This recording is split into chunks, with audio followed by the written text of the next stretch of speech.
goes. Welcome back, everybody, to Fantastic Tuesday. I hope you're having a great week so far. And this is going to be a great video all about water changes.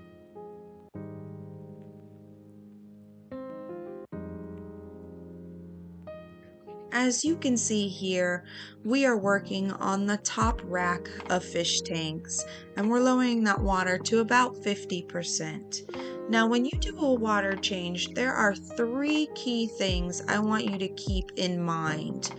Number 1 is I want you to check your stock. How many fish are in each of those tanks? Number 2, what is the health of those fish? And number 3, if you're concerned, please check the water parameters. So those are the 3 things that you need to start with when doing a water change.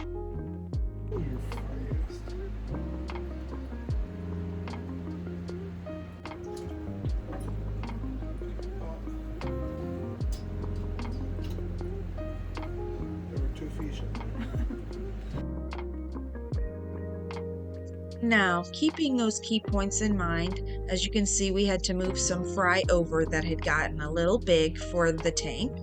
So we are now moving them into their own tank. And as you can see here, Brian is going to add some prime, which is going to condition the water. And that's great to do every time you do a water change.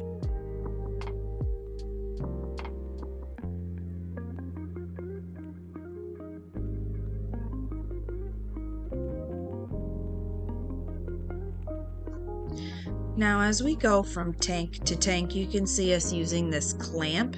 We had a product that we tried to use from Temu, and we just did not have any luck. It actually broke the minute that we tried to use it.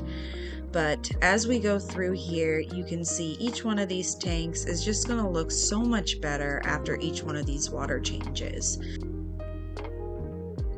How often should you be cleaning or changing the water in your tank?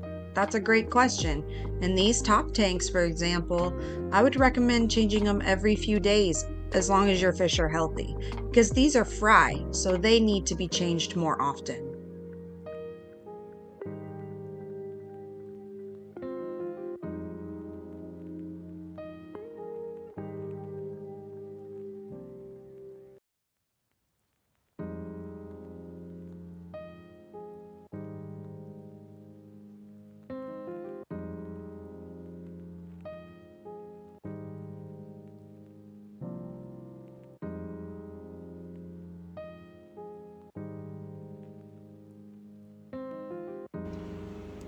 First things first.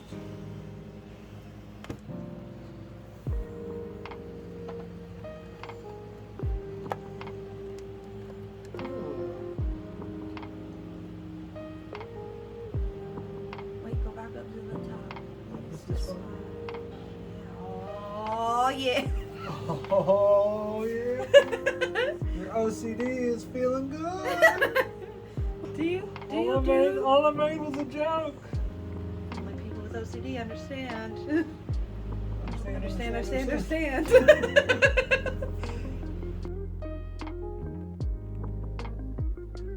We have moved on to the electric blue Acara tank, and we definitely needed some extra TLC on this tank.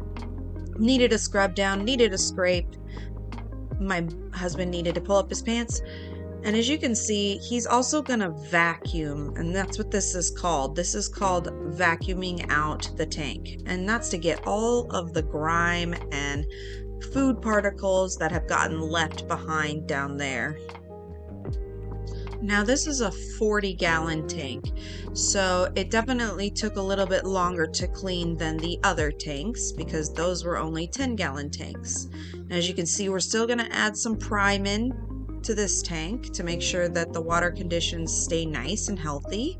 And we're also going to clean this filter that has been sputtering over on the right side of the tank.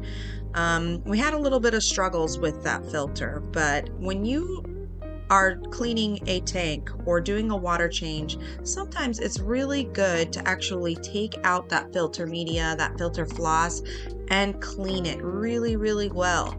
And that means just take some of your supposed dirty water, we'll put that in quotes, and squeeze it, like in here in this video. Squeeze out all that extra stuff.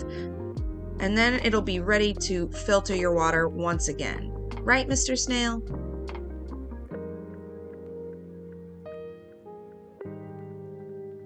Okay, let's move down to the bottom rack. And I must have missed the emptying out of this tank, but we are now refilling the electric blue Acara tank that's on the bottom right. And we're also going to vacuum this guppy tank that's on the very, very left.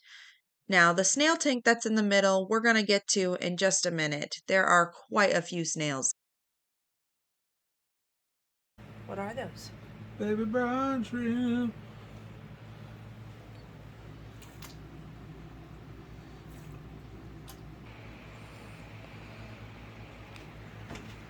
Are you okay?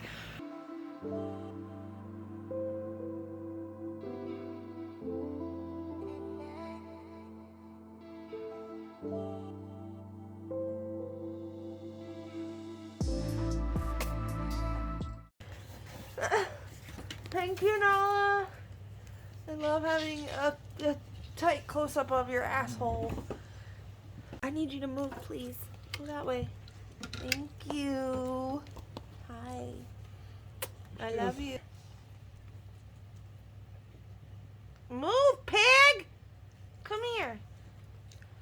Go that way. You and your tumor.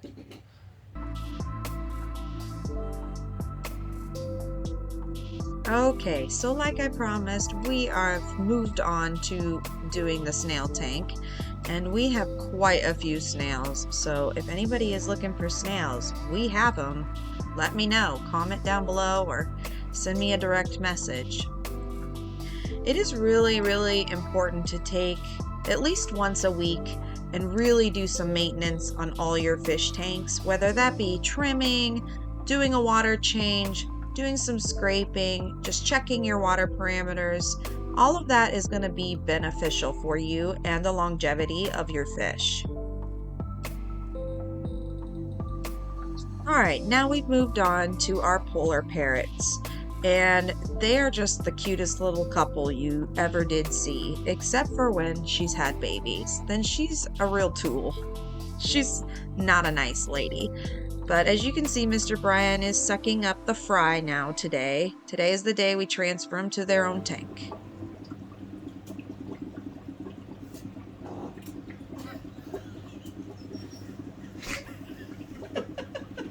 What's up, man?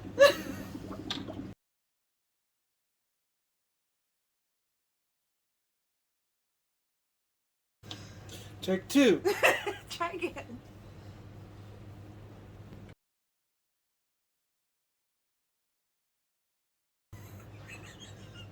It's still in there.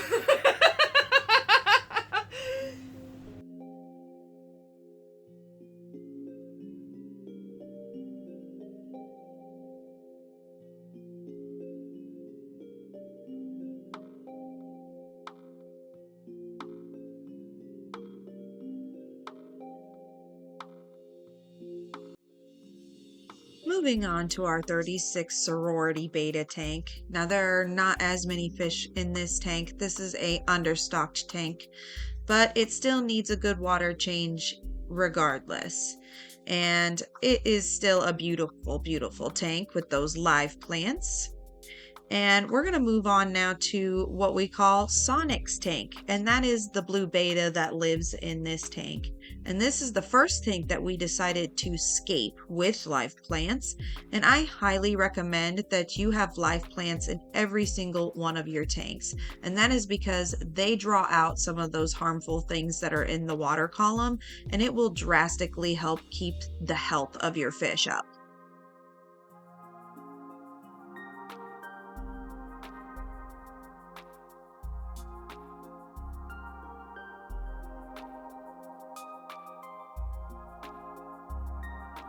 Last, but certainly not least, is our 75-gallon cichlid tank, which also has some live plants. I've noticed a lot of cichlid tanks tend to not have live plants because they do dig and tend to pull. However, our cichlids don't mess with these plants at all because it gives them a place to hide.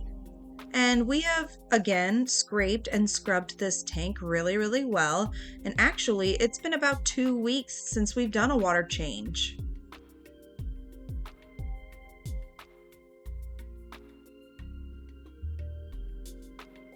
So to recap, you guys, keeping those key points in mind, there's really no one way to do water changes. This is just what works best for us and our experience in fish keeping.